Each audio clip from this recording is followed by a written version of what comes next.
literatura y guerrilla. Esta exposición testimonial abordará aspectos poco conocidos sobre la militancia política de poetas como Manuel Escorza, Gustavo Valcárcel y Guillermo Carnero Hoc. Compartirá también sus reflexiones sobre los poetas que fueron parte de las guerrillas durante la década de 1960, como Javier Heró y Edgardo Tello, que fallecieron durante enfrentamientos. Y finalmente mencionará a poetas que apoyaron a la guerrilla, como Hildebrando Pérez, César Calvo y Antonio Cisneros. Este recuento se situará alrededor de los acontecimientos que desencadenó la Revolución Cubana, tanto en la escena mundial como nacional, promoviendo la participación de los jóvenes poetas peruanos en las guerrillas. Héctor Beja Rivera, doctor en Sociología, máster en Política Social y licenciado en Derecho. Estudió arte en la Escuela Nacional de Bellas Artes del Perú en los años 50. Durante la década de los 70 fue guerrillero peruano, miembro del Ejército de Liberación Nacional y fue asesor en SINAMOS durante el gobierno del general Juan Velasco Alvarado. Actualmente es catedrático en la Pontificia Universidad Católica del Perú y en la Universidad Nacional Mayor de San Marcos. Entre sus libros más destacados se encuentran Mito y Utopía, relato alternativo de origen republicano del Perú, 1965, Notas de una experiencia guerrillera, que ganó el premio Casa de las Américas y fue publicado en 7 idiomas. Recientemente ha publicado Vieja Crónica y Mal Gobierno, la otra historia, la que nos oculta. Esta clase magistral tiene 3 partes del programa, ¿no? Básicamente funciona literatura y guerrilla, y va a tener un espacio de preguntas en el cual ustedes van a colocarlas de manera escrita en las esquelas que se les han entregado al inicio, al momento de ingresar. Luego de eso, el ponente va a recibirlas y va a responderlas. Los dejo con ustedes a Héctor Beja Rivera.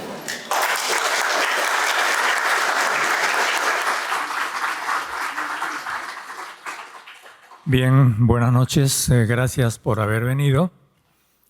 Yo voy a hacer una exposición evocatoria y testimonial. No voy a hacer, por supuesto, una exposición crítica, ni de opinión, ni nada de eso, sino un recuerdo de una época que, para mí, cubre desde los años 50, es decir, los años inmediatamente posteriores a la posguerra, incluso podría decir desde el año 45, que es el gobierno breve y agitado de José Luis Bustamante Rivero, que es derrocado el año 48, hasta 1965-66, que es la derrota de la guerrilla, porque creo que desde cierto punto de vista es un solo proceso, porque en él vamos a ver unas 2 o 3 generaciones de literatos, narradores y poetas a las que yo voy a hacer alusión.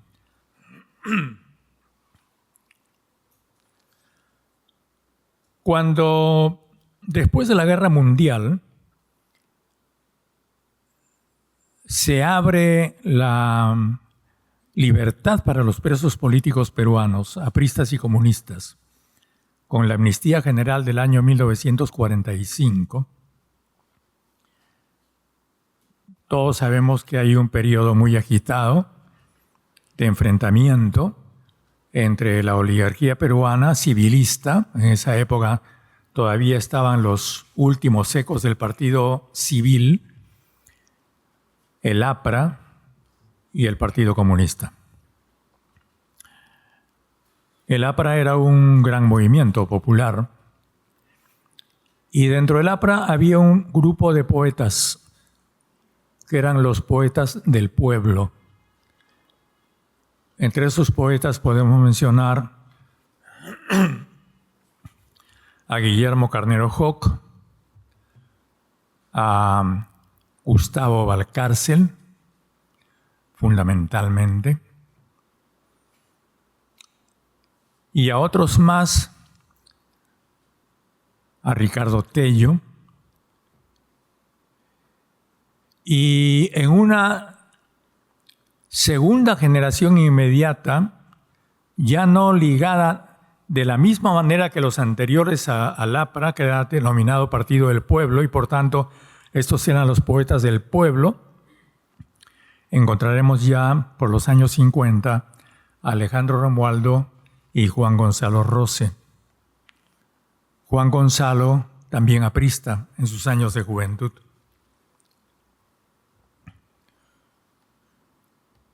La denominación de poetas del pueblo no era casual. Eran los poetas del pueblo, es decir, hacían recitales ante grandes grupos de personas. No puedo decir multitudes, no era necesariamente ese el caso, pero sí a públicos que bordeaban las 200 y 300 personas, con una poesía sonora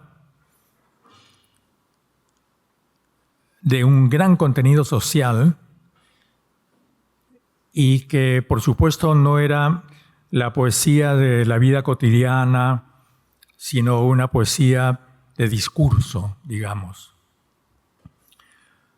Y eso caracterizó especialmente a Gustavo Valcárcel y a Guillermo Carnero Hock,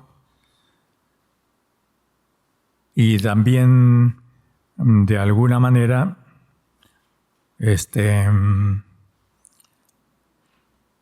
a Alejandro Romualdo. Pero luego entraría una segunda generación en la que ya vamos a encontrar una poesía más dialogal. Y estas dos generaciones las encontramos aquí en esta foto, tomada ya por los años 50, en la casa de Gustavo Valcárcel.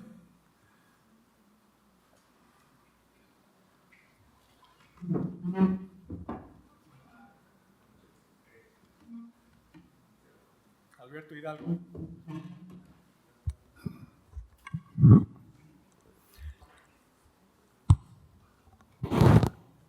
Alberto Hidalgo, Francisco Bendezú, Juan Gonzalo, Alejandro Romualdo, Gustavo Valcárcel, César Calvo,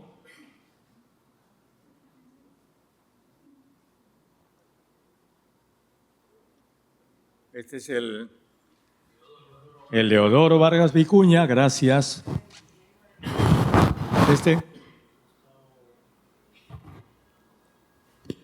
Héctor Béjar, pues.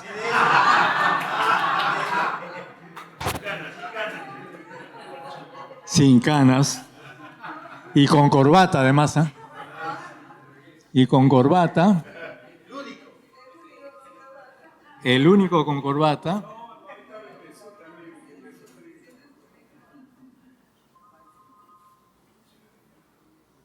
Esto es allá por los años 50, en la casa de Gustavo Valcárcel.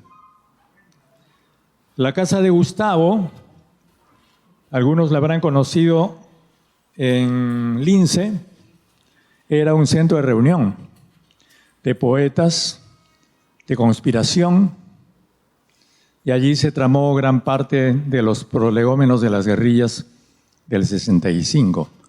Estamos hablando de un periodo que viene desde el retorno de Gustavo, del exilio, el año 1955-56, hasta el año 1966, que ya es la derrota de la guerrilla, la prisión de los guerrilleros, la muerte, etcétera, etcétera, etcétera. Por esta casa pasaron muchas gentes. Entre ellos, de los más recordados, Juan Pablo Chan. Y Gustavo, como les dije al comienzo, venía desde el 45. Los años 45 habían sido teñidos por dos tendencias muy fuertes, llenas de acontecimientos terribles: el crimen Graña y la revolución de la marinería aprista y la Marina, no solamente la marinería del 3 de octubre de 1948. Ricardo Tello formó parte de los grupos de esa revolución, y de alguna manera Gustavo también, aunque no directamente. Guillermo Carnero Hock formó parte de la redacción de La Tribuna, aprista, y todos ellos, el año 1948, con el golpe de Odría, el 27 de octubre, salen al exilio a México. Y entonces en México se encuentra un grupo grande. Además de los ya mencionados, se encuentran con Luis de la Puente, también deportado, y con Ernesto Guevara. Entonces, ese periodo entre 1948 y 1956, en que Gustavo estuvo también en Guatemala, no se conocieron con el Che en Guatemala, pero sí en México. Ya cuando ellos regresan el año 56, 55, ya había todo un ambiente conspirativo, que se haría el encuentro con los jóvenes de aquella época. Y bueno, como ustedes saben, no necesito decirlo, Alberto Hidalgo pertenece también a otra promoción y a otro periplo que tiene que ver con su exilio en Argentina, con su renuncia escandalosa, con una carta terrible contra ella La Torre. Y yo recuerdo que la vez que con Gustavo y un grupo de jóvenes llevamos a Alberto Hidalgo a presentarlo en un recital en San Marcos, tuvimos que salir por los techos, perseguidos por los apristas. Bueno, entonces, esta es otra foto que también dice mucho de aquella época.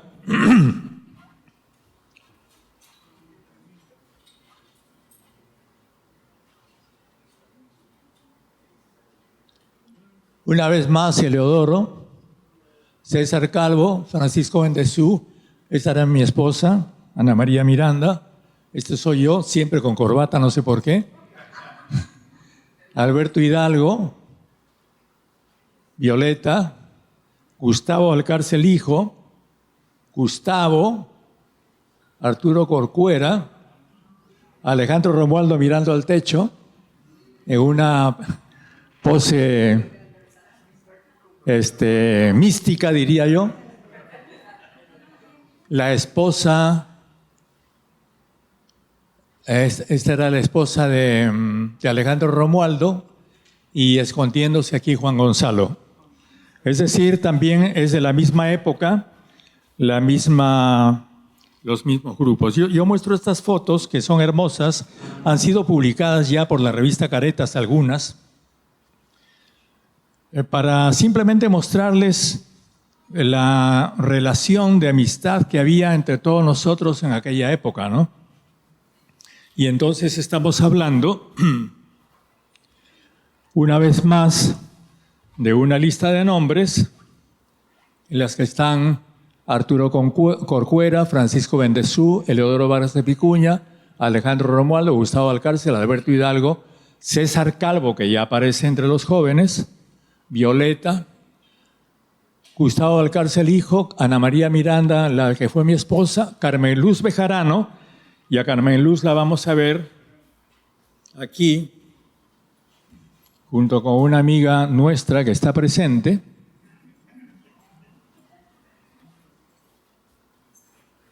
que responde al nombre de Carmela Izaguirre.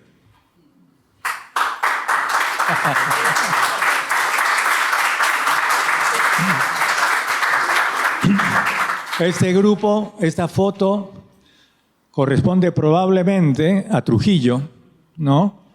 Trujillo, Carmela, ¿no es cierto? Ya no te acuerdas, ¿ya? Ya, Trujillo. Y aquí están José Hidalgo, César Calvo, Marco Antonio Corcuera, ya está Javier Heró, Ricardo Espinosa, Arturo Corcuera, Livio Gómez, Mario Raceto, un poeta llamado Paredes, cuyo nombre total no recuerdo, Carmen Luz, Carmela y Antonio Sores, el hermano de el gran pintor y dibujante Lorenzo Sores.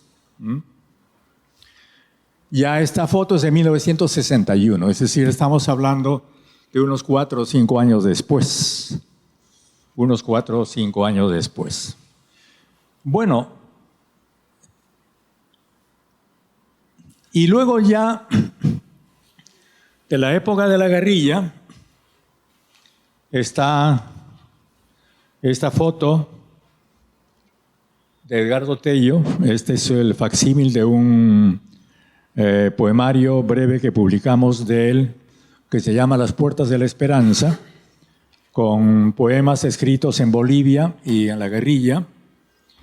Y como ustedes saben, Edgardo murió en Tinkoch, en un combate con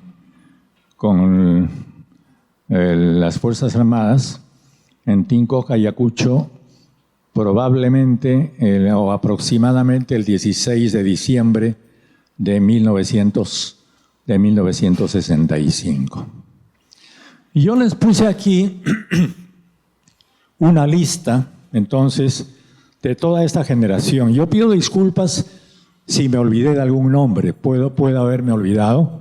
A quienes lo sepan, les pido por favor que me lo digan para poder completar la lista y no cometer errores. Yo diría, no nos olvidemos de la generación primera, donde están Alberto Hidalgo y Lucho Nieto, el famoso Cholo Nieto del Cusco.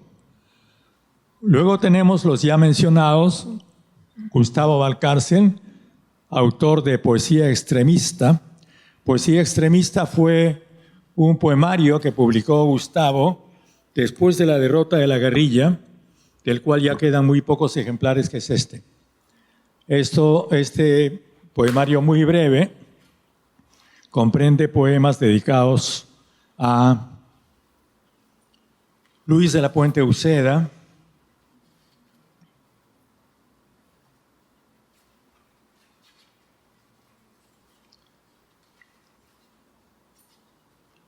Javier Heró,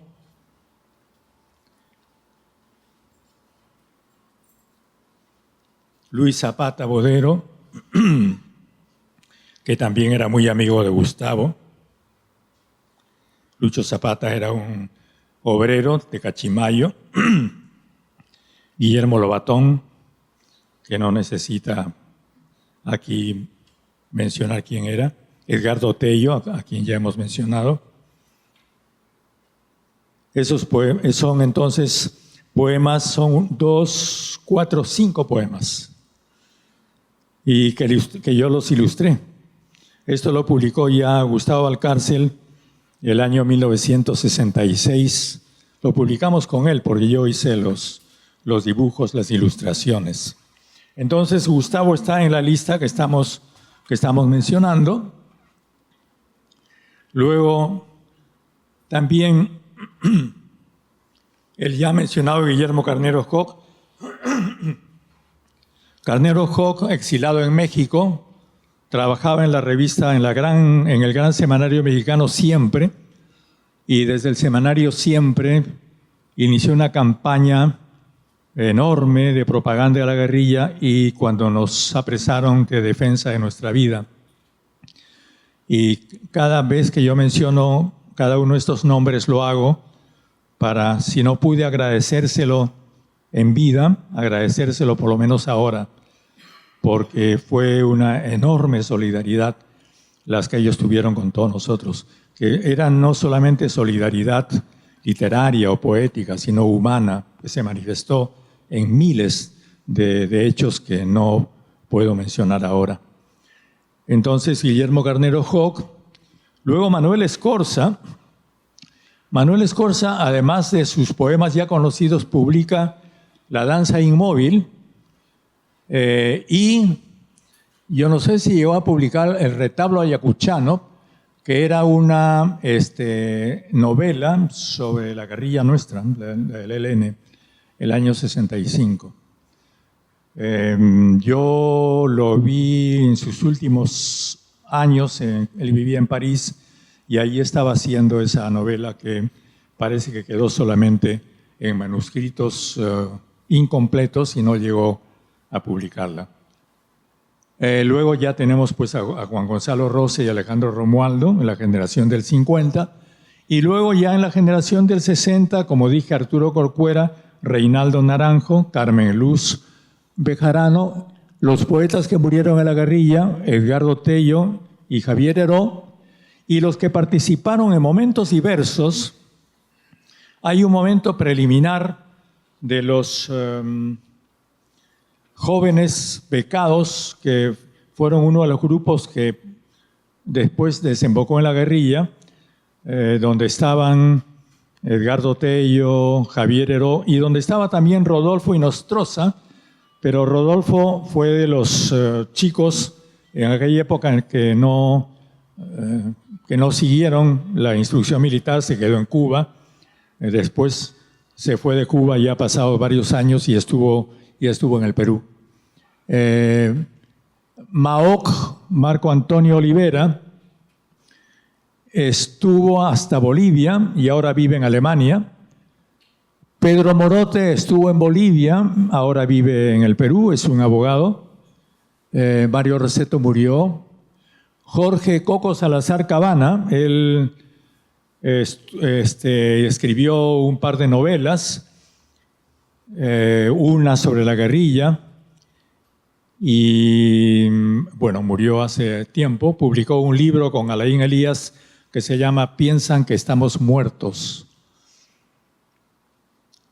Luego Tulio Mora, que ya pertenece a un grupo que siguió al grupo nuestro y recibió entrenamiento militar en Cuba, pero no llegó a estar en la guerrilla. Y luego tenemos a los poetas del MIR. No puedo mencionar muchos porque no conozco mucho el movimiento del MIR, pero sí a José Pardo del Arco, Juan Cristóbal.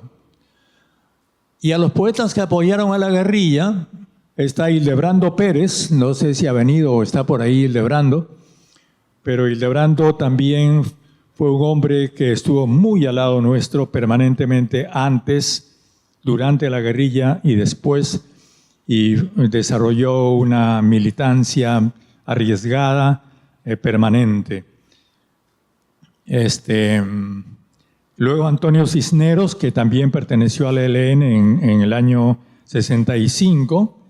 César Calvo, también en la misma época, 65-66, y José Rosas Ribeiro, que es de una época inmediatamente posterior. Entonces, yo voy a mencionar los nombres de ellos, pero además haciendo algunas referencias a cada uno, porque creo que algunos de ellos han dejado algunos poemas que son paradigmáticos, diría yo, como por ejemplo el de Antonio Cisneros, que publica en Canto Ceremonial contra un oso hormiguero, que se llama Crónica de Chapi. Yo lo he transcrito aquí.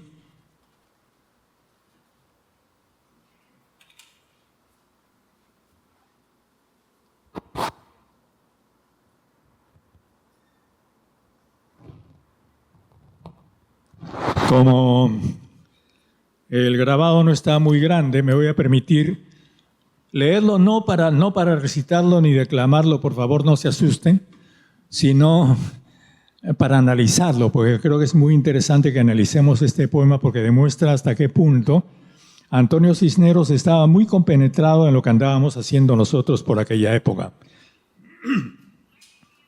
El poema Crónica de Chapi es del año 1965, es decir, es escrito durante el mismo año de la guerrilla del ELN y está dedicado a Washington Delgado.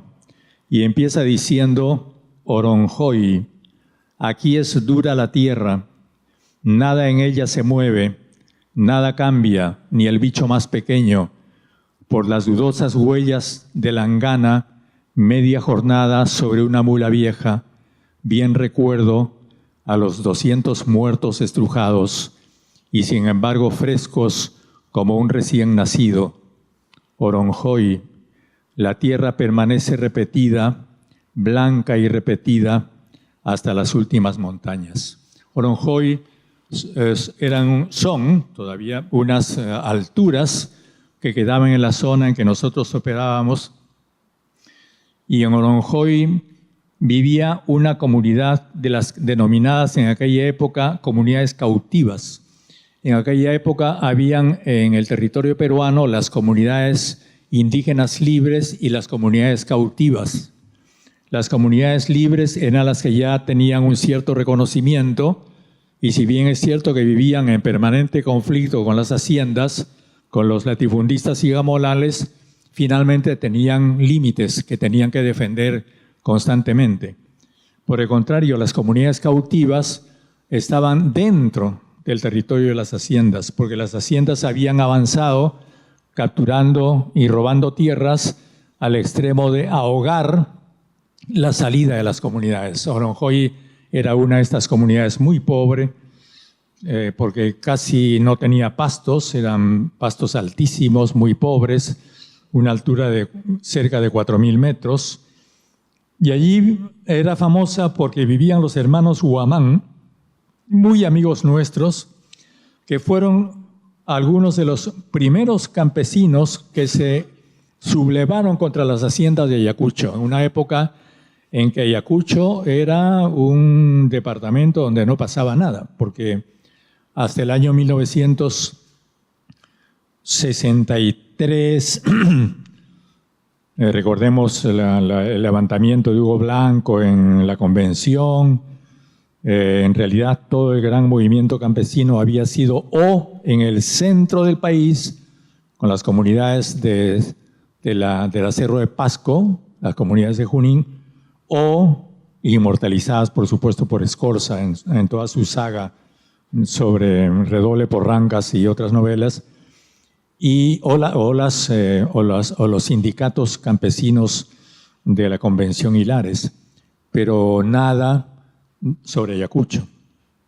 Y entonces en ese ambiente de opresión, de silencio, y de pleno dominio de los hacendados, que no eran grandes hacendados, porque en Ayacucho no habían grandes haciendas como las había en el norte del Perú, sino más bien medianas o pequeñas haciendas, pero la opresión era mucho más fuerte. Vivían los hermanos Huamán, y los hermanos Huamán fueron de los primeros que se sublevaron contra las haciendas y por supuesto fueron a dar con sus huesos en la cárcel. Y nosotros hicimos contacto con ellos allá por el año 64. Y yo me acuerdo que algunos compañeros nuestros llevaban las cartas de los hermanos Huamán desde la prisión para la comunidad de Oronjoy. Y la comunidad de Oronjoy se reunía, porque no sabían leer ni escribir, para escuchar las cartas de los hermanos Huamán, pidiéndoles que se mantengan en la lucha. Entonces, es una época muy hermosa, muy tensa, de un gran cariño y amor entre los campesinos y los jóvenes, porque la gente nuestra eran chicos, estudiantes, casi colegiales, casi hijos de los campesinos, que se desarrolla en esa época. Y eso es lo que Toño Cisneros recuerda seguramente cuando habla de Oronjoy, porque él seguramente al conversar con compañeros nuestros recibió las narraciones sobre Oronjoy.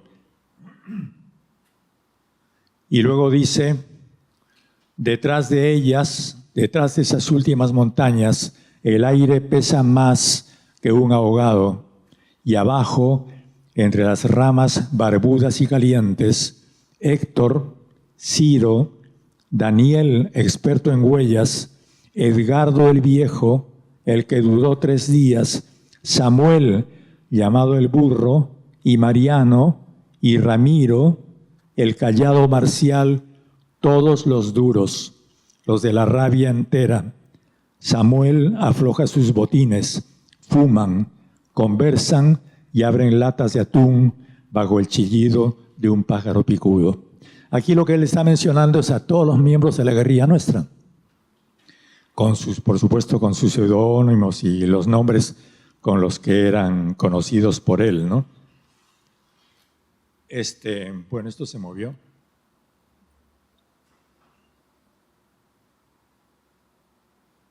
Estamos aquí. Siempre este bosque que me recuerda el mar con sus colinas, sus inmóviles olas y su luz, diferente a la de todos los soles conocidos, aún ignoro las costumbres del viento y de las aguas. Es verdad, ya nada se parece al país que dejamos y sin embargo es todavía el mismo. Bueno, y así sigue, yo no voy a leer todo el poema, solamente algunos fragmentos que mencionan ya casos más cercanos y conocidos, como por ejemplo que dice: cenizas casi verdes, restos de su fogata ardiendo entre la nuestra, estuvieron muy cerca los soldados. Su capitán, el de la baba inmensa, el de las púas casi a tiro de piedra, lo recuerdo, en pocos días ametralló a los 200 hombres, y eso fue en noviembre. No indagues, caminante, por las pruebas. Para los ciervos muertos no hay túmulo o señal. Y esa noche, en los campos de Chapi, hasta que el viento arrastró la cruz del sur, se oyeron los chillidos de las viejas Ayataki, el canto de los muertos, pesado como lluvia, sobre las anchas hojas de los plátanos, duro como tambores, y el halcón de tierras altas, sombra fue sobre sus cuerpos maduros y perfectos. En Chapi, distrito de la Mar, donde en septiembre don Gonzalo Carrillo, quien gustaba moler a sus peones en un trapiche viejo, fue juzgado y muerto por los muertos. Aquí él está aludiendo a todos los acontecimientos que cubren el encuentro de un grupo nuestro con los asentados de Chapi, y luego toda una serie de acontecimientos que van a terminar con la liquidación de la guerrilla nuestra y la matanza de la mayor parte de los campesinos. Cuando él habla de las hojas de plátano, está hablando ya de la selva, porque la matanza contra los nuestros y contra los campesinos que nos apoyaban, donde no se dejó piedra sobre piedra y donde se quemó poblados íntegros de campesinos, se desarrolló no en la sierra, sino en la selva, porque la comunidad de Chungui, que nos apoyaba, tenía sus territorios que terminaban en la selva, ¿no? Y este poema termina de la manera siguiente, de una manera muy triste, ¿no? Y dice: Guayjeshai, hermanito, Guayjeshai, es tu cansancio largo como este día, Guayjeshai. Verde, arvejita verde, Guayjeshai, descansa en mi cocina. Verde, arvejita verde, Guayjeshai, descansa en mi frazada y en mi sombra. Daniel, Ciro, Mariano, Edgardo el Viejo, el que dudó 3 días, Samuel llamado el burro, Héctor, Marcial, Ramiro, qué angosto corazón, qué reino habitan. Y ya ninguno pregunte sobre el peso y la medida de los hermanos muertos, y ya nadie les guarde repugnancia o temor. Este es un poema terriblemente triste y fue escrito después de los acontecimientos de 1965. Es un poema, si no me equivoco, escrito en Inglaterra, y es uno de los grandes poemas, yo diría, paradigmáticos de la guerrilla, ¿no? A poesía extremista ya me he referido. Esta es una de las ilustraciones. Esta ilustración fue hecha por mí. Es el perfil de Edgardo Tello para el libro. Y aquí están César Calvo con Antonio Cisneros. Y con César Calvo, ahora vamos a hablar de César, que éramos grandes amigos desde la universidad, porque a Toño Cisneros en realidad yo no lo conocí mucho, yo lo conocí solamente en Ayacucho, cuando era profesor de la universidad. En cambio, con César nos conocíamos desde la universidad. Y César militó en los grupos urbanos del Ejército de Liberación Nacional el año 65. César era una fuerza de la naturaleza, ¿no es cierto? Y cuando yo estaba arriba, digamos, como decíamos en aquella época en el monte, a César se le ocurrió publicar este reportaje que sale en la revista Gestos, que por supuesto era un reportaje inventado. Es el reportaje al último guerrillero. Se supone que es un reportaje a mí. Las fotos sí son reales, las habíamos tomado con Alain Elías y las guardábamos para un momento preciso en que debían ser publicadas, que por supuesto no era el momento en que las publicó César. Y ahí en la revista Gestos aparece esta gran entrevista, doble página, que se llama Reportaje al último guerrillero, donde aparezco yo entrevistado por alguien de la revista que se supone que es César. Bueno, pues, y a César también pertenece otro de los grandes poemas.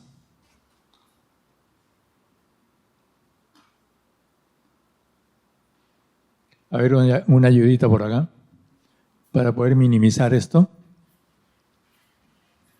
¿Puedes minimizar esto? Y abrimos el poema de César, ¿eh? Diario de campaña. César Calvo publicó varios poemas sobre la guerrilla. Pero él no solamente se limitó a publicar poemas, sino participó en los grupos urbanos, en todos los grupos clandestinos,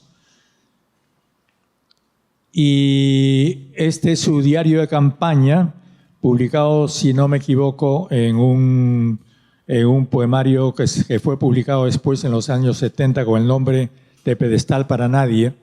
Es un poema que me voy a permitir leer en algunos fragmentos de César Calvo. Se llama Diario de campaña. Detrás de nuestros actos, como una piel de voluntad sin tregua, somos nuestros propios antepasados. No hay roca que no sea memoria de nosotros.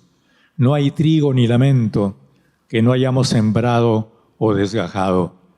Sobre estos mismos campos, donde otros derramaron las lunas de su sangre y se alzaron los látigos y nadie dijo nada, caminamos. A nuestro paso dejan los muertos de morir. Los aún no nacidos respiran libremente. Después de aquella vida que en la ciudad vivimos como una muerte a medias, esta otra que avanza sobre el hilo de los disparos en la noche, alta en el corazón, nos reconforta. Oh vida amenazada, golpeada por los vientos al aire, siempre al aire y delante de sí misma siempre.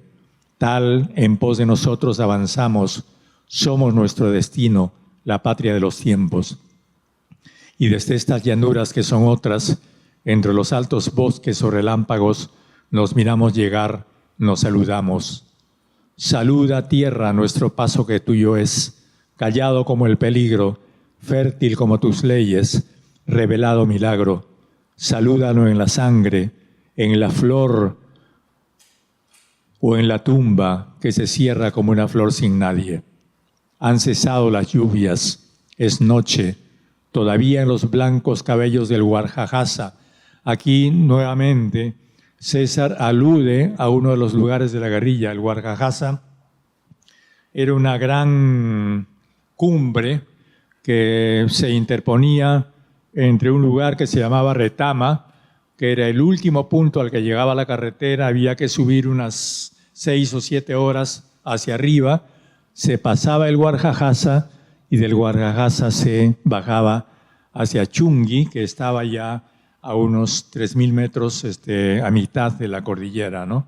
Entonces él adule eso, dice, todavía en los blancos cabellos del Guarjajasa, en lo alto y a los pies de nuestro andar, porque por ahí andábamos, las luces del poblado, el poblado era sin duda Chungui.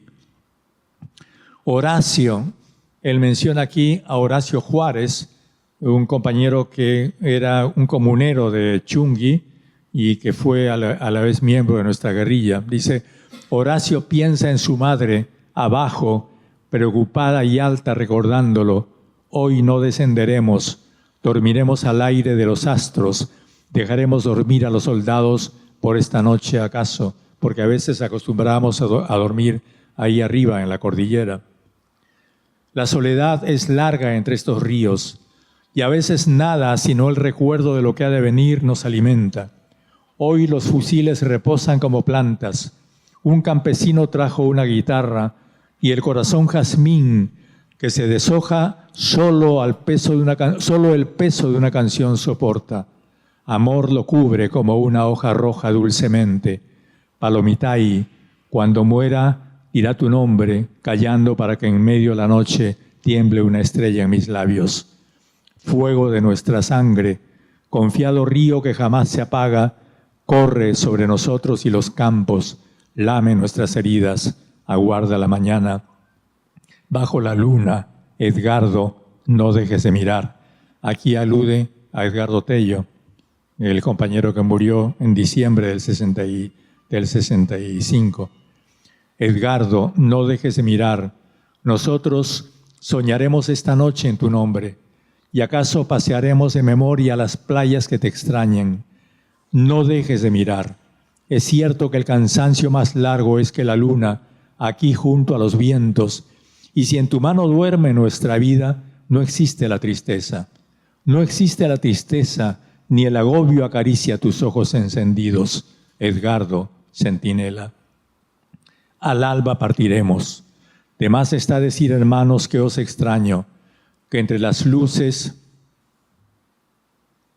de la emboscada o del descanso, recuerdo aquella nave de la ciudad, las noches prolongadas hasta el agua. Si no vuelvo a miraros, si mis ojos en paisajes sin viento ni reposo humedecen los vuestros, quiero decir tan solo que al alba partiremos. Otra vez el pecho húmedo de los bosques, declinaremos nuestra frente, teñiremos de lluvia nuestras manos lavadas por la sangre. Sea mañana el júbilo en nosotros, nunca el odio florezca bajo nuestros pasos. Él aquí se está refiriendo a la vida cotidiana, a la guerrilla, cuando caminabas al alba, ¿no es cierto? Y en las cumbres de las montañas. Sean mañana lejos los tañidos del corazón. Las lluvias, no los ojos, apaguen nuestro sueño, nuestro rostro. Sacharajay, otra vez Sacharajay. Luna de arena es Sacharajay, recuérdanos. Negra sea tu luz para los otros que lamen nuestra huella y que al volver no falte nadie entre los que dejamos, nadie entre los que encenderte regresemos. Pinos crueles de este ajeno invierno, haremos una hoguera con tus huesos, danzaremos bajo el árbol puro de la sangre. Oh tierra de la vida, única, eterna, recibe nuestra sangre, guárdala entre las horas que se abrirán mañana, alimenta con ella las flores, la alegría. Entonces, desde mi punto de vista, estos dos poemas, el poema de Toño Cisneros, Crónica de Chapi, y el poema de César Calvo sobre Sacharajay son los poemas paradigmáticos. Son los poemas paradigmáticos de la guerrilla, pero César Calvo no se conformaba con eso. Aparte de todas las diabluras y las travesuras que hacía, porque era, como les digo, alguien incontrolable,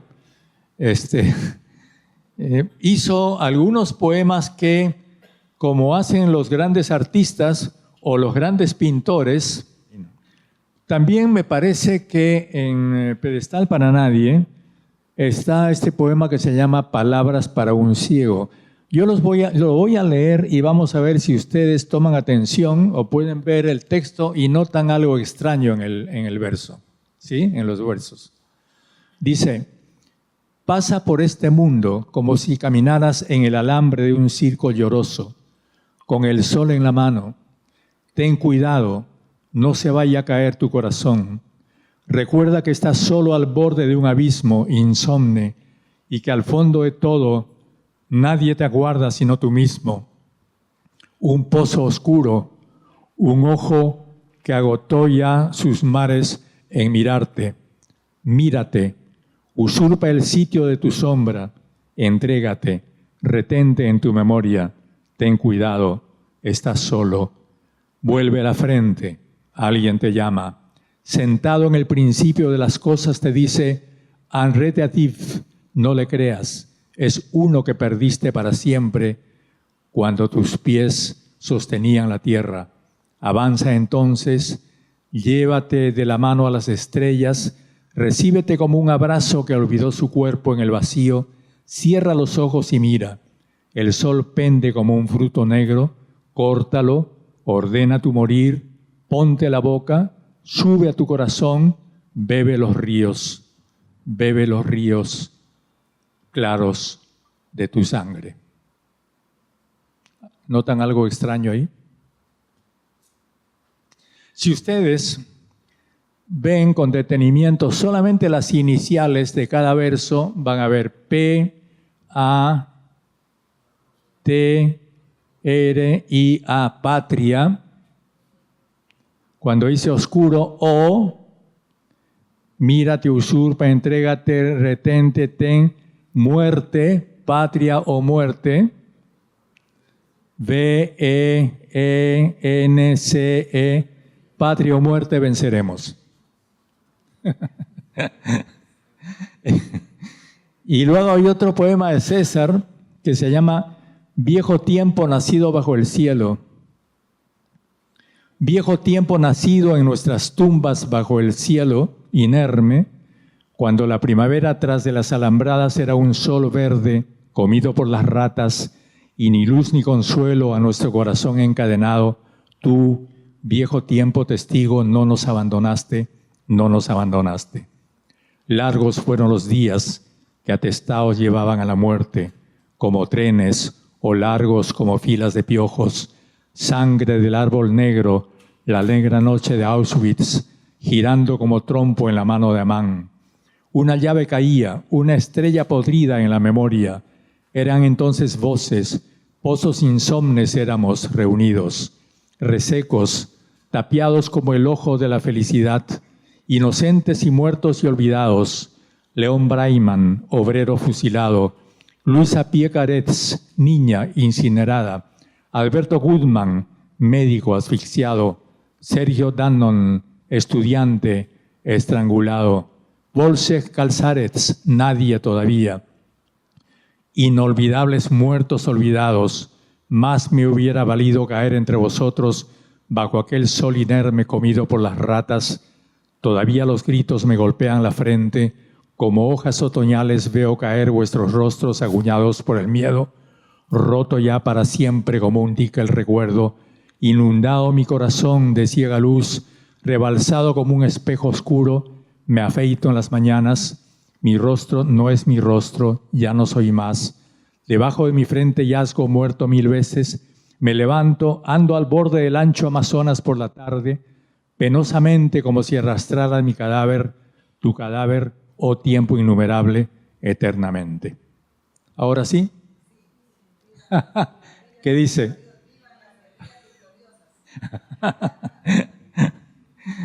Así era César, pues, Dios, entonces, y luego este otro, y ya no los dejo de molestar con estas cosas, entonces, que se llama A la orilla del Dragua alguna vez, también de César Calvo, ¿no? Dice: era entonces la vida como una jarcia al viento.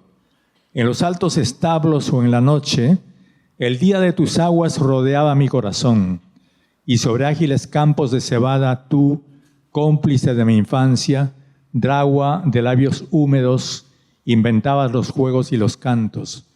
Todo nacía de tu mano azul, todo volaba, oh río de ojos claros, como un claro milagro. Detenerte no pude en esos años, cuando el amable invierno te extendía como una blanca súplica, limosnero de mis pies y las estrellas.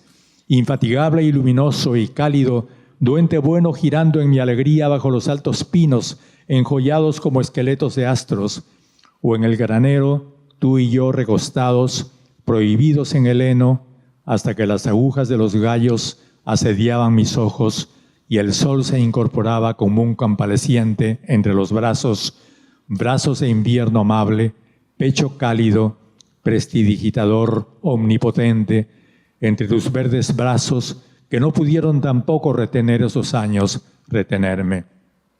Negra y sedienta hoguera de la memoria, en torno a la cual danzan niños de ojos quemados, crece hoy en tu lugar sobre las ruinas del invierno, cómplice de mis cantos, dragua de labios húmedos, oh río de ojos claros, como un claro milagro. Ninguna huella dejan mis pies al recordarte. Al igual que tus aguas, el blanco tiempo del amor, la infancia, se evaporó en los ojos de aquel negro verano.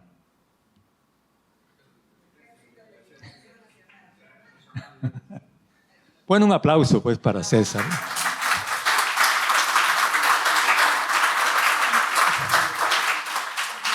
Entonces, estas cosas las hacía César Calvo y, claro, ustedes dirán, ¿por qué no menciono a Javier Heró? La verdad es que casi no lo menciono porque sobre él se ha hablado muchísimo.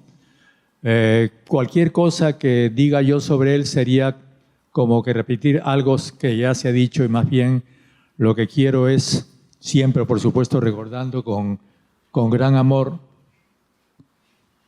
la imagen y el recuerdo de Javier, más bien dirigirme al recuerdo de otros compañeros, ¿no? Ya podemos seguir con esto, ¿no? A ver. Entonces también quisiera yo, a Crónica de Chapi ya me he referido, a Poesía Extremista también de Gustavo Valcárcel, también está el reportaje, y aquí tenemos, este es un volante de la manifestación que hubo por Hugo Blanco, la famosa manifestación de solidaridad con el Perú el 10 de abril de 1967 en la Mutualité de París. En ese momento es cuando prácticamente todos los intelectuales franceses se solidarizan con la guerrilla, pero ya era 1966, y entre ellos, por supuesto, como narradores relacionados con la guerrilla no podemos mencionar a Mario Vargas Llosa, que fue el que hizo el discurso principal junto con Jean-Paul Sartre en aquel famoso meeting de la Mutualité. Y como ustedes verán aquí en este volante está precisamente mencionado todo esto. Yo de aquí no lo puedo ver bien, pero ¿no es cierto? Me parece que ahí está, claro, pero no está el nombre de Mario Vargas ahí. Ah, aquí está, claro. Daniel Mayé, presidente de la Liga de Derechos del Hombre, Simón de Beauvoir, Yves Juffat, Jean-Paul Sartre, Mario Vargas Llosa. Ahí está, ¿no es cierto? Bueno, supongo que Mario también guardará entre sus recuerdos, así como yo, este volante, ¿no?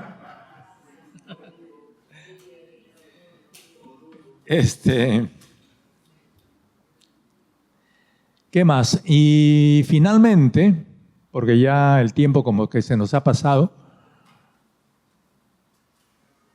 quisiera recordar aquí a Hildebrando Pérez, premio también de Casa de las Américas, premio de poesía Casa de las Américas, que pertenece ya a una generación mucho más reciente. Él nos acompañó antes de la guerrilla, durante la guerrilla y después de la guerrilla.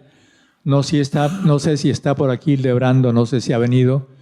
En todo caso, ya sea que esté presente o en ausencia, yo quiero agradecerle porque arriesgando su vida y su libertad, él mantuvo comunicación entre quienes estábamos presos, los compañeros que estaban conspirando o organizando la guerrilla en la ciudad y los que lo estaban haciendo en el campo. Y sobre todo los últimos días dramáticos con el Che en Bolivia, porque como ustedes saben, el Ejército de Liberación Nacional estableció una relación y la había tenido prácticamente desde el comienzo, desde su nacimiento, con el Che y la gente del Che en Cuba. Y por eso es que 3 peruanos, Lucio Galván, Cabrera y Juan Pablo Chang, mueren con el Che en la guerrilla. Gran parte de esa comunicación la mantenían Chang e Hildebrando. Y Julio Dañino también, que todavía vive, pero que no está aquí en Lima. Entonces, pero Hildebrando era también poeta. Y él publicaba una especie de revista poética volante de solamente una página que aparecía clandestinamente en la peor época de la persecución y que se llamaba Territorio Encendido. Y en Territorio Encendido, que era mimeografiado y clandestino y de solo una página, salieron 7 números desde 1966. En algunos yo escribía, mandaba textos desde la prisión.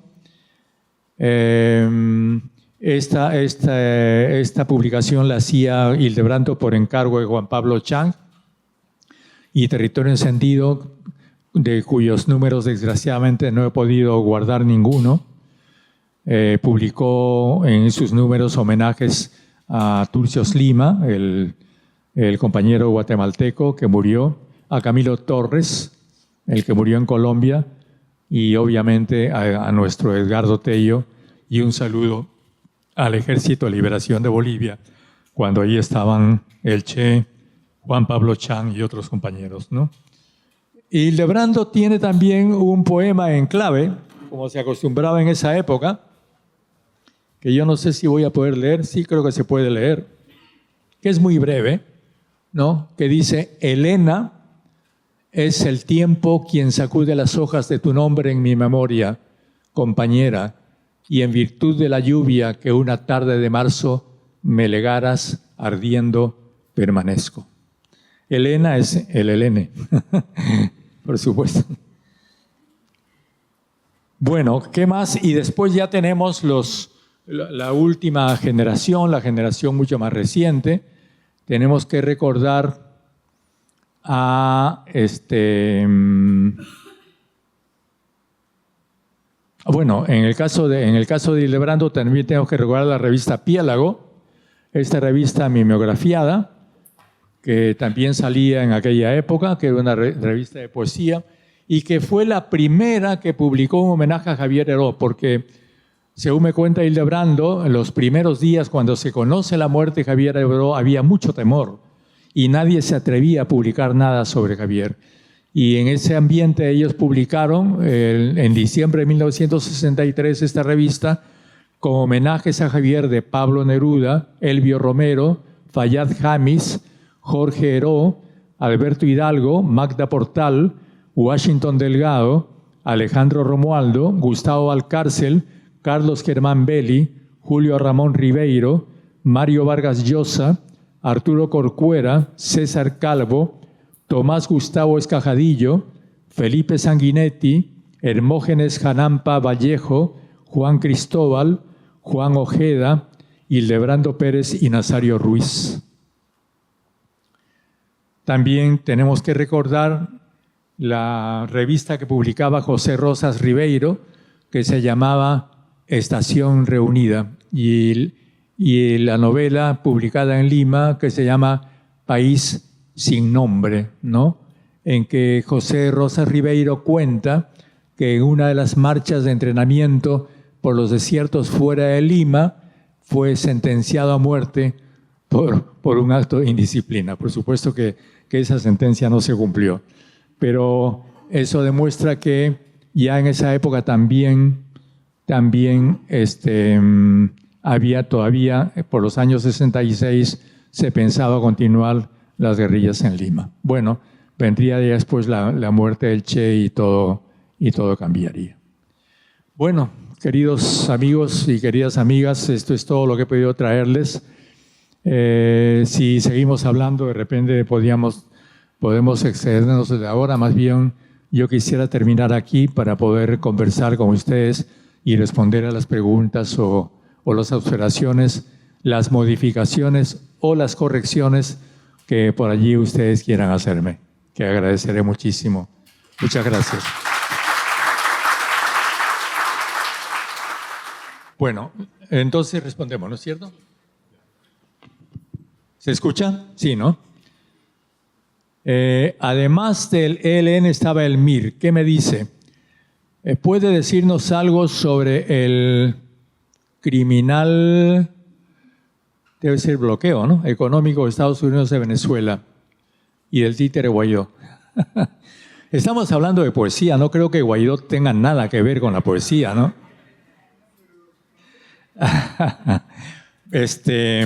Bueno, lamentablemente sobre el MIR es poco lo que puedo decir. Eso lo lamento muchísimo porque no, por supuesto, como ustedes comprenderán, no he estado en el MIR, a pesar de que ellos han sido un movimiento hermano nuestro.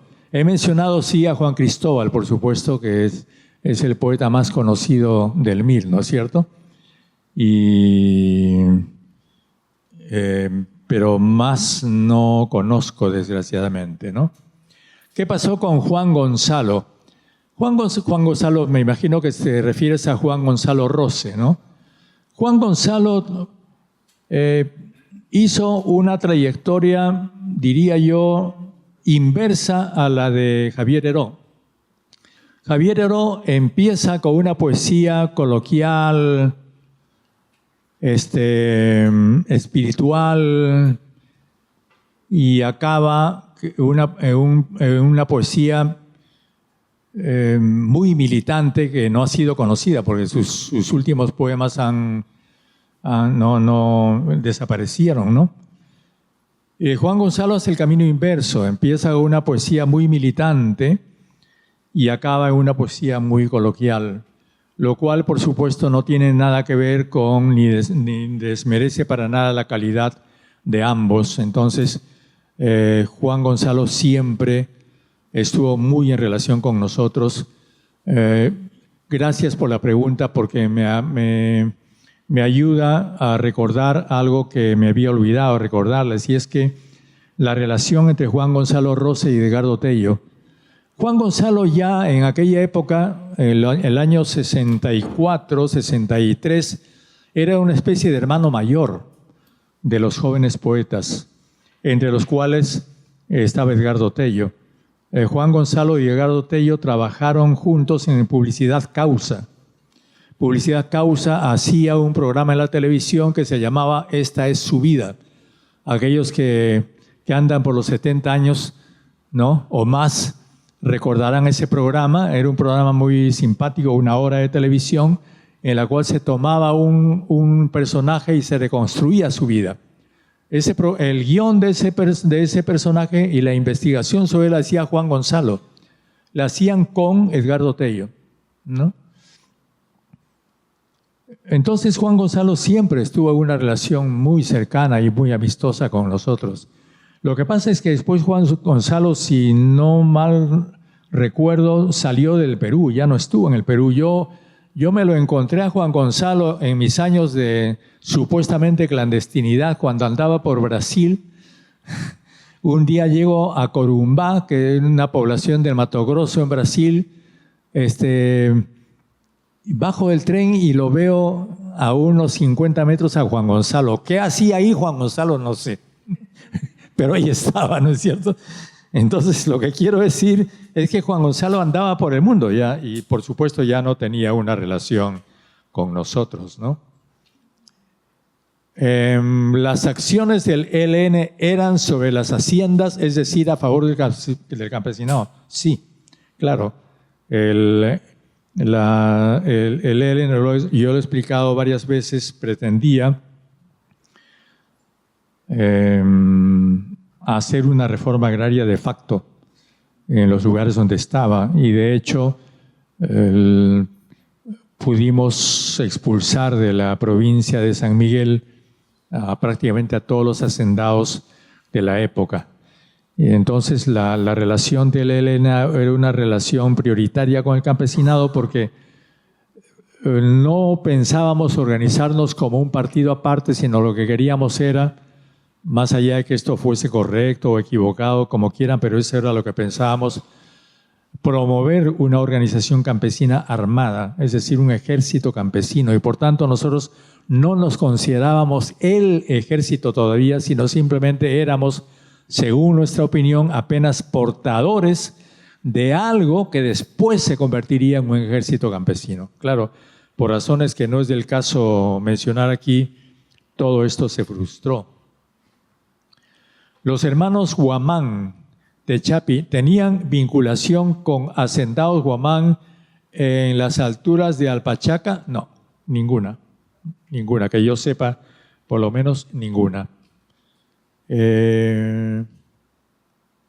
¿Algún comentario sobre la literatura de la década del 80? Ahí sí, francamente, no me atrevo a hacerlo. No soy un experto en literatura, no soy un crítico literario, tampoco soy un poeta, aunque César Cao pretendía que lo fuese, y esa es otra anécdota que tengo con él y que me he olvidado contarles. Cuando yo caí preso, entonces, era febrero del 66 y estaba en vigencia el Código de Justicia Militar y a mí me sometieron al Consejo de Guerra. Y en aquella época el Consejo de Justicia Militar, el Código de Justicia Militar incluía la pena de muerte. Entonces hubo toda una campaña, por supuesto, contra la pena de muerte, porque además el Parlamento había aprobado en 1965, a mediados del 65, la pena de muerte para los guerrilleros. Entonces, en esta ingenuidad típica de los poetas, se consideraba que si yo era convertido en poeta me podía salvar del fusilamiento. Y César Calvo escribió una serie de poemas que publicó con mi nombre. Entonces no solamente está la entrevista que les he mostrado, sino también los poemas de César, además muy hermosos todos, que ya quisiera yo haberlos escrito, ¿no es cierto?, que eran con mi nombre, en defensa del poeta Héctor Béjar. Se lo agradezco aún hoy día, ¿no? Bueno, entonces, desgraciadamente no puedo cumplir con el deseo del amigo que pide ese comentario. ¿Ustedes leían poesías a los campesinos? No. No, por dos razones. Primero, porque las poesías eran castellanas. Y excepto unos 3 o 4 compañeros nuestros que eran quechohablantes, pero tampoco expertos en poesía, no hubiéramos sido capaces de traducir esa poesía. Y probablemente si la traducíamos no la hubiéramos entendido. No, ellos no la hubieran entendido. La cultura campesina es muy distinta. La cultura campesina va, y a eso se refiere de alguna manera, no sé si Cisneros o Calvo, en uno de sus poemas, va más bien por la fiesta, por la música, por el cuento. Los campesinos nos pedían mucho que les contemos cosas. Porque recuerden ustedes que en el campo pues no hay radio, en aquella época no había radio y menos televisión. Entonces, entre las 5 de la tarde en que ya cenaste, porque el campesino llega a su casa muy temprano, se levanta muy temprano y a las 4 o 5 de la tarde está en su casa, ¿no? Hace las cosas que hay que hacer y a partir de las 6 de la tarde prácticamente no hay nada que hacer. Entonces, hermanito, cuéntame algo, ¿no es cierto? Y teníamos que contar cosas. Entonces, ahí sí había una suerte de transmisión de cultura, pero no evidentemente por la vía de la poesía. Bueno, esa pregunta es bastante complicada. ¿Por qué fue derrotada la guerrilla? Esto merece muchísimas respuestas. Y esas muchísimas respuestas también pueden ser reunidas en una sola. Y por supuesto esas respuestas son discutibles todas, ¿no? Yo creo que éramos bisoños. Nuestra escuela militar era muy rudimentaria. Nuestras intenciones eran grandes, pero nuestro conocimiento de la cultura quechua o ayacuchana en nuestro caso, nuestro conocimiento del terreno, nuestro conocimiento de la vida era muy rudimentario. Y en esas condiciones era obvio que podíamos ser derrotados. Digo, subrayo el podíamos, porque también probablemente no podríamos haber sido derrotados. Pero eso dependió de muchas circunstancias que fueron las que rodearon aquella época. Yo he escrito mucho sobre eso en 2 libros, uno que el primero que lo publiqué el año 69, como ustedes saben, y el otro que publiqué más recientemente hace 3 años. Claro, el 17 más o menos, un libro que se llama Retorno a la guerrilla, donde está a través de un complejo testimonio novelado en partes, en otras con documentos, voy explicando por qué creo que fuimos derrotados. Eso es un complejo de cosas que tiene que ver con cultura, que tiene que ver con formación militar, que tiene que ver con idioma, etcétera, etcétera, etcétera. Y sobre todo con la experiencia de un ejército que para quien la guerrilla ya no era novedad. La guerrilla ya no podía sorprender, porque intentos guerrilleros habían habido en el Perú desde 1961. Nosotros entramos el 65, 4 años después, y además ya habían habido en América Latina muchísimos, ¿no? Entonces como que llovimos sobre mojado, ¿no? Pero bueno, ya eso es materia de otra discusión. Yo pegaba en los muros de la Facultad de Ciencias Sociales en San Marcos en los 10 poemas de Javier Heró. ¿Consideras que la utopía sigue vigente? Claro que sí, por supuesto que sigue vigente. Uno de mis últimos libros se llama Mito y Utopía, pero yo creo que lo que hay necesidad de mantener vigente no es solo la utopía, sino la manera realista de hacer la utopía posible. Y yo creo que eso también es posible. Pero bueno, también eso es materia de otra discusión. ¿Qué opinas sobre Hugo Blanco después de la Ley de Reforma Agraria de Velasco?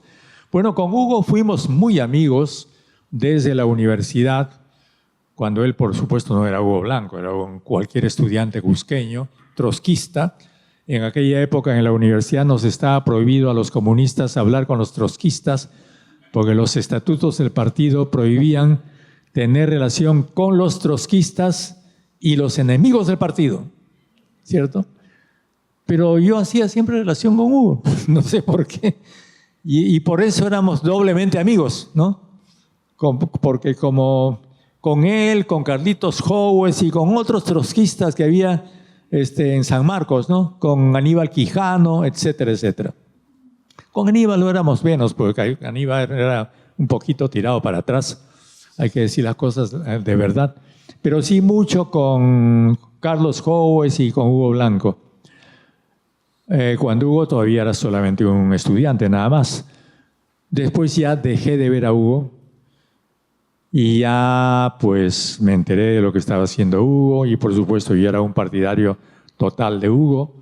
Y cuando estábamos en Cuba, yo siempre cuento esto, el año 1962 en la televisión cubana se pasaba una telenovela que se llamaba Indio. Y obviamente el actor principal de esa telenovela era Hugo Blanco. Entonces Hugo Blanco era como que un ídolo para Cuba en aquella época. Y por supuesto se causaba discusiones porque había compañeros que decían ¿cómo es posible que estén ahí convirtiendo en ídolo a un trotskista y qué sé yo? Pero que tiene que ser trotskista, está luchando con los campesinos.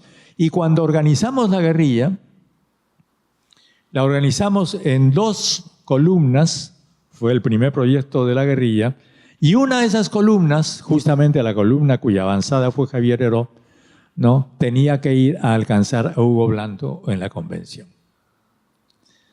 Por supuesto que lo hubiéramos tomado de sorpresa a Hugo Blanco, porque después nos enteramos que él no estaba de acuerdo con las guerrillas, entonces no nos hubiera recibido muy bien, pero Yo digo esto para que nos demos cuenta de hasta qué punto nuestra amistad por él llegaba casi a la admiración, y por eso es que ese volante que les he mostrado recoge también eso, porque ya el año 1966 Hugo Blanco seguía siendo la figura principal. Esto, por supuesto, cambió cuando en 1968 se produce el golpe de Velasco, 1969 la reforma agraria, 1970 fuimos liberados con la amnistía, nos encontramos en Lurigancho cuando nos reúnen a todos ya para abrirnos la puerta, y entonces ya las relaciones con Hugo yo me di cuenta que no eran las mismas.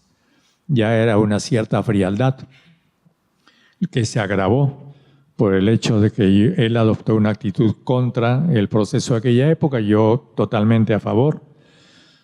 Y yo guardo todavía, no lo he traído aquí, pero cuando quieran ustedes lo podemos ver, copia de una entrevista que tuvimos con él en Suecia. No la traje porque no tiene que ver nada con la poesía ni con la literatura. Yo viajé a Suecia, invitado por el gobierno sueco, ya con el gobierno de Velasco, eso debe haber sido el año 71, 72, y Hugo Blanco estaba exilado, estaba viviendo en una ciudad del interior de Suecia, y un periódico muy importante de Suecia me pagó el pasaje en avión para que vaya a hablar con Hugo y hacer una entrevista con él. Y entonces es muy graciosa esa entrevista porque no nos saludamos, ni nos hablamos. Entonces él hablaba por su lado y yo hablaba por mi lado, ¿no? Entonces él decía, aquí está el burócrata de un gobierno militar llamado Héctor Béjar. Yo le pregunto qué hago yo acá. Y si él quiere que conversemos en el Perú. Y yo le pregunto cuándo me van a regresar al Perú, que es mi país. ¿No es cierto? Entonces yo le respondo, bueno, vamos a hacerlo, te prometo conversarlo, yo no tengo ese poder en mis manos. Si ese poder estuviera en mis manos, por supuesto que en este momento regresabas, pero lo haremos y con una serie de amigos tuyos promoveremos tu regreso al Perú. Bueno, entonces esa entrevista es muy graciosa porque no solamente fue eso, sino una serie de posiciones de ambos, de él por un lado, diálogo de sordos, y mía por el otro, sobre lo que estaba pasando en el Perú en ese 1971-72. Está publicada en esa página completa, en ese periódico, en sueco, por supuesto. Yo guardo la traducción en castellano, que creo que guarda vigencia. Después de eso nos hemos visto ya muchas veces con Hugo, nos hemos amistado, hemos estado así al lado en varios paneles, y por supuesto él también ha cambiado muchísimo su posición respecto de lo que pasó en aquella época. Yo también, por supuesto, y entonces ahora somos amigos. Y claro, en este momento él no está en el Perú, creo que está en México, ¿no? ¿Por qué fracasó la incursión de avanzada a Puerto Maldonado, donde cae Javier Heró? Hubo un error de información. Nosotros, a 80 kilómetros de la frontera entre Bolivia y Perú, no sabíamos que, primero, Hugo Blanco ya había caído preso, había sido capturado. En aquella época no había internet, ni celular, ni televisión, ni nada. Apenas recibíamos noticias por un radio de onda corta, se imaginarán, y eso no tenían precisamente noticias rápidas, y no sabíamos que Hugo ya estaba perseguido. No, todavía no había sido preso, Hugo estaba perseguido, y la policía creía que estaba saliendo hacia Puerto Maldonado, y esa fue la desgracia de los compañeros que iban con Aleín y con Javier, porque cuando ellos llegan a Puerto Maldonado creen que eran la gente de Hugo Blanco. Eso fue lo que pasó, ¿no? Eso está largamente explicado en un par de películas y en varios libros. ¿Puede hacer un comentario sobre los poetas Leoncio Bueno y Sofocleto? Sofocleto no era poeta, Sofocleto era un humorista. Sobre Leoncio, bueno, sí, yo no lo he mencionado porque Leoncio no estuvo vinculado con la guerrilla. Leoncio, como era de militancia trotskista, estuvo más bien vinculado con los asaltos a los bancos. Si no me equivoco, el asalto al Banco de Crédito, que ellos llamaron expropiaciones, de 1961, si no me equivoco, con Pereira y Martorell, que son un argentino y un español, Martorell, que había estado en la guerrilla, en la Guerra Civil Española y en la guerrilla contra los nazis, en la resistencia contra los nazis en Francia. Entonces eran cuadros militares bastante importantes que vienen a Lima y organizan con un grupo trotskista el primer asalto al Banco de Crédito con la idea de recoger fondos para Hugo Blanco, sin saber que Hugo Blanco sin duda no estaba de acuerdo tampoco con eso. Eso hasta donde yo sé, ¿no es cierto? Entonces, Leoncio estuvo vinculado a eso. Sofocleto estuvo vinculado al Frente de Liberación Nacional, estuvo vinculado fugazmente a Cuba hasta más o menos febrero, marzo de 1962. Después retornó al Perú para incorporarse a la campaña electoral del Frente de Liberación Nacional de ese año. Y bueno, se retiró, se apartó y ya el resto de la historia ustedes lo conocen. Después, él era un hombre muy venal y era un periodista genial, un humorista genial, pero absolutamente venal. Y acabó escribiendo a favor de Pinochet. Ahí están sus columnas en el Correo de la época, ¿no? Diciendo que la primavera ha retornado a Chile en septiembre de 1973. Entonces, esa historia, bueno, es lamentable recordarla, pero hay que hacerlo. En el campo de la literatura, ¿qué nos dice de historia de Maita? Sí, pues, gracias por la pregunta. Porque yo incluí historia de Maita en una de las diapositivas, pero como hemos tenido ciertas dificultades con la proyección, no alcancé a proyectarla. No he alcanzado a referirme a algunas narraciones que tienen que ver con la guerrilla. Sí mencioné las de Scorza, ¿no es cierto? Y me faltó mencionar la de Vargas Llosa y Historia de Maita. Historia de Maita es una narración absolutamente manipulada. Yo siempre he dicho que en realidad el único que se mantuvo estalinista de todos los jóvenes de aquella época fue Mario. Todos los otros cambiamos de alguna forma, ¿no? El que se mantuvo en el realismo socialista hasta hoy día es Mario Vargas Llosa. ¿Por qué? ¿Qué caracterizaba el realismo socialista? Lo caracterizaba que tú manipulabas a los personajes. Tú hacías decir a los personajes lo que tú querías decir, lo cual no habla en contra de esa técnica.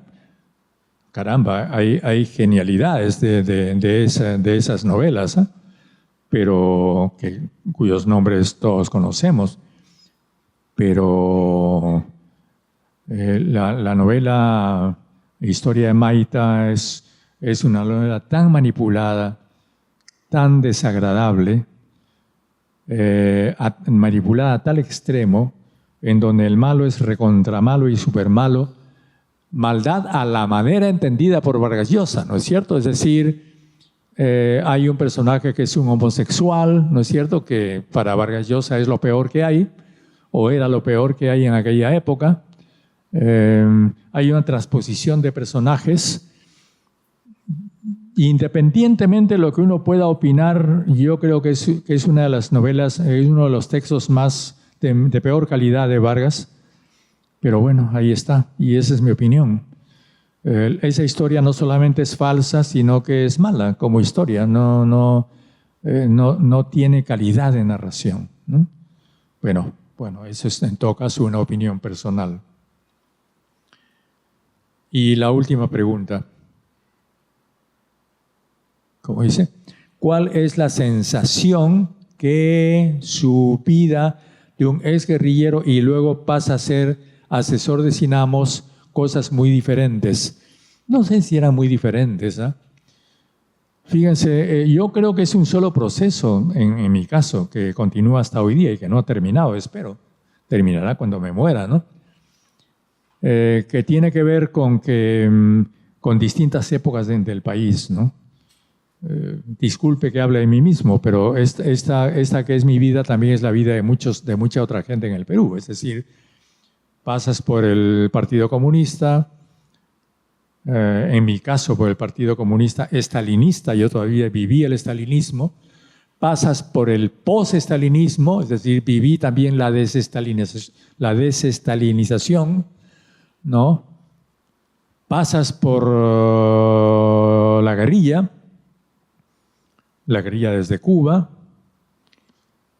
pasas por la relación con los militares, pasas por el proceso revolucionario de Velasco, en el cual estuvimos casi todos los compañeros que estuvimos en la guerrilla, casi sin excepción. Yo no quiero mencionar nombres, pero quizá con la única excepción de Hugo Blanco y de unos 2 o 3 compañeros más, todo el mundo se mandó, se volcó a participar de diversas maneras en ese proceso, en distintas etapas, en la reforma agraria, en las comunidades industriales, en las comunidades mineras, en las comunidades laborales, en la organización de las ligas agrarias, y eso cubre hasta 1975.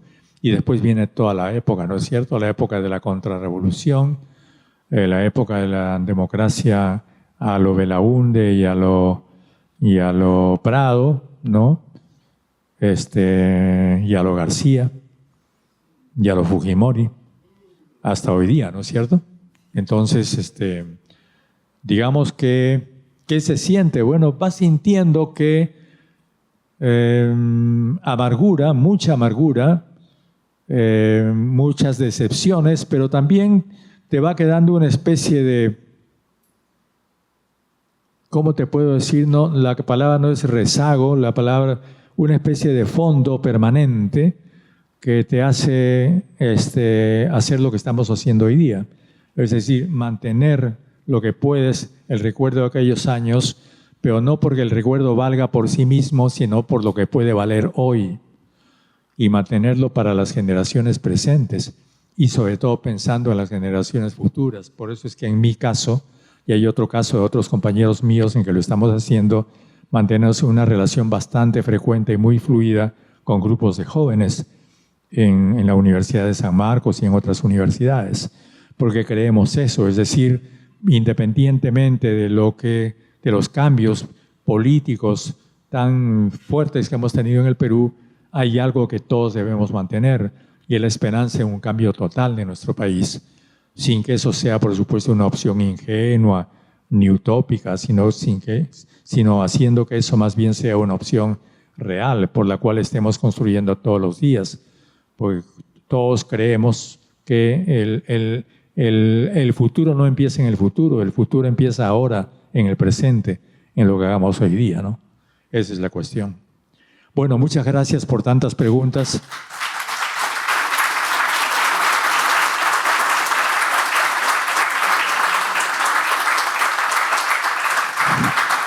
Muchas gracias y buenas noches.